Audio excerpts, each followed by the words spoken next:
नमस्कार, मी स्मिता साबळे तुम्हा सर्वांचं खूप खूप स्वागत करते। आज माझ्या वाढदिवसाच्या निमित्ताने मी माझ्या घरातील सर्व देवांचे दर्शन घेतले आणि त्यानंतर गणपती बाप्पाचे दर्शन घेतले आणि आता मी निघाले आहे खुलताबादला भद्रा मारुतीच्या दर्शनाला। माझ्यासोबत माझे मुलं आणि पुतण्या आहेत आणि आम्ही नागपूर मुंबई हायवे म्हणजे समृद्धी महामार्गावरून चाललो आहोत।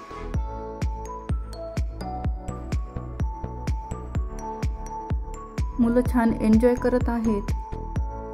आज आम्ही भद्रा मारुती त्याचप्रमाणे 12वे ज्योतिर्लिंग म्हणजे घृष्णेश्वर येथील महादेवाला देखील जाणार आहे। त्याचप्रमाणे 12 ज्योतिर्लिंगाच्या मंदिरालाही भेट देणार आहे।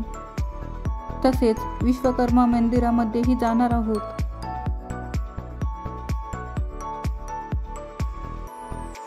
समृद्धी महामार्ग सोडून आम्ही धुळे मार्गाने आता खुलताबादला जात आहोत।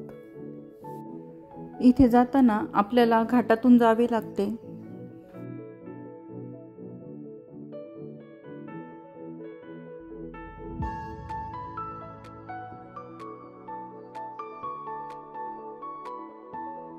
आता आम्ही खुलताबादमध्ये पोहोचलो आहोत।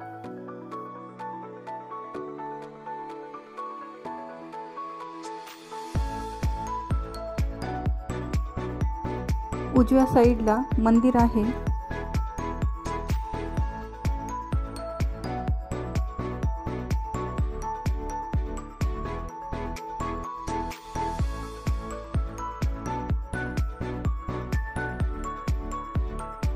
इथे प्रवेश करताच पार्किंगसाठी तिकीट फाडावे लागते।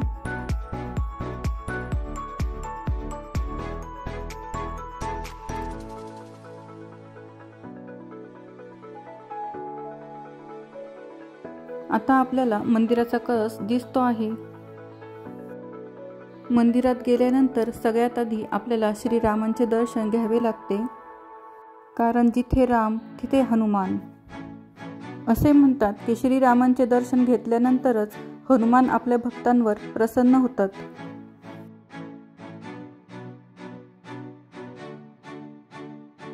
मंदिराचा वरचा भाग संपूर्णपणे काचेने सुशोभित केलेला आहे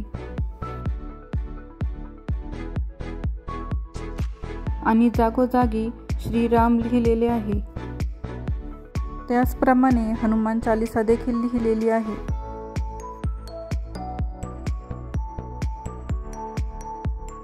जय श्रीराम जय हनुमान।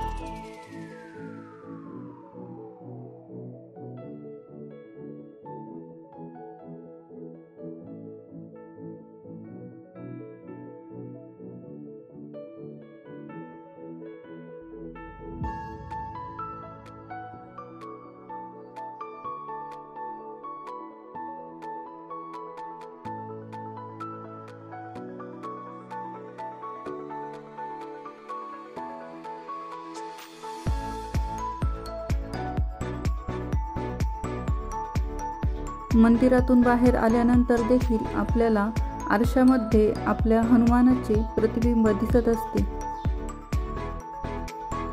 इथेच बाहेर शनी मंदिर देखील आहे। इथे दर्शन घेतल्यानंतर आम्ही घृष्णेश्वर येथे महादेवाच्या दर्शनासाठी गेलो, पण या मंदिरामध्ये कोणालाही मोबाईल नेण्यास परवानगी नसते। तसेच फोटो किंवा व्हिडिओ काढण्यासही मनाई असते। त्यामुळे मला घृष्णेश्वरचे प्रत्यक्ष दर्शन तुम्हाला दाखवता आले नाही, फक्त कळस दिसेल अशा पद्धतीने फोटो काढता आले।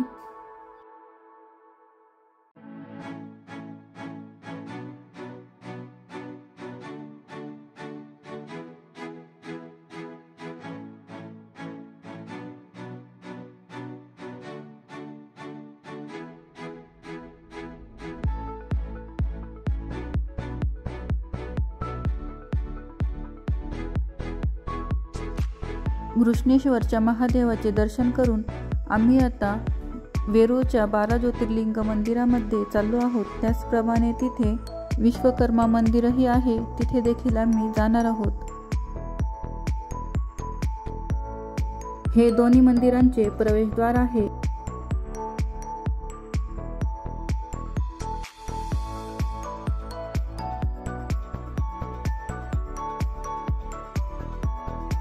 येथील परिसर अगदी सुंदर आहे।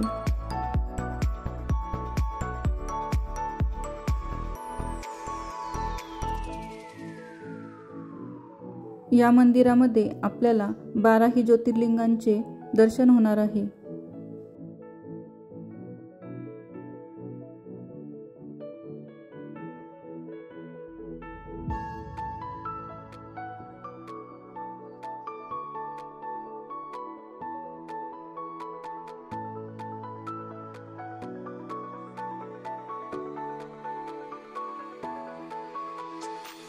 मध्यभागी सोमनाथ महादेव आहेत आणि त्याच्या आजूबाजूने 12 ज्योतिर्लिंगांची स्थापना केलेली आहे।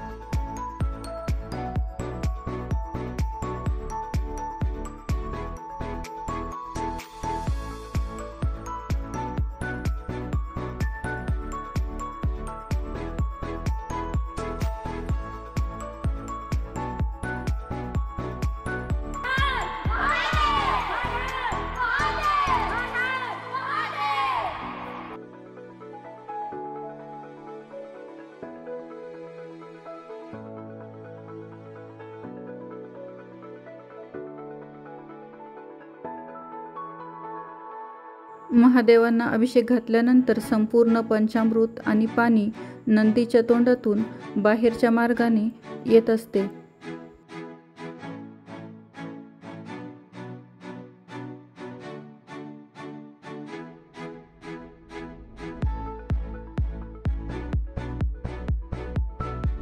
मंदिराच्या बाहेरच एक भव्य बेलाचे झाड आहे।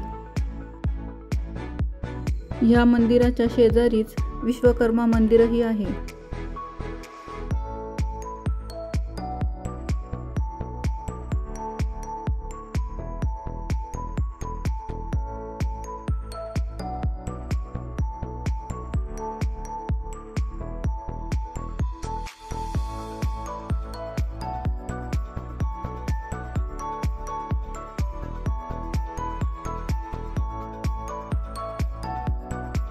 विश्वकर्मा हे संपूर्ण सृष्टीचे रचयिता आहेत। रिद्धी सिद्धी या विश्वकर्मांच्या मुली आहेत।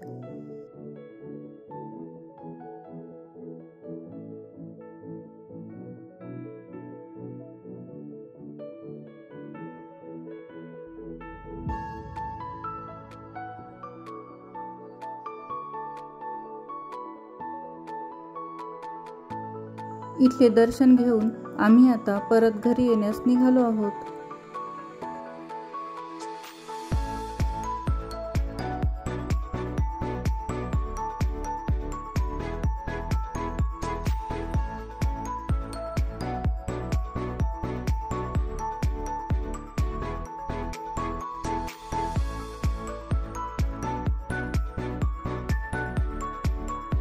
घरी आल्यानंतर पुन्हा एकदा आपल्या घरच्या देवांचे दर्शन घेतले आणि सगळ्यात शेवटी केक कटिंग करून माझ्या बर्थडेचे सेलिब्रेशन पूर्ण झाले।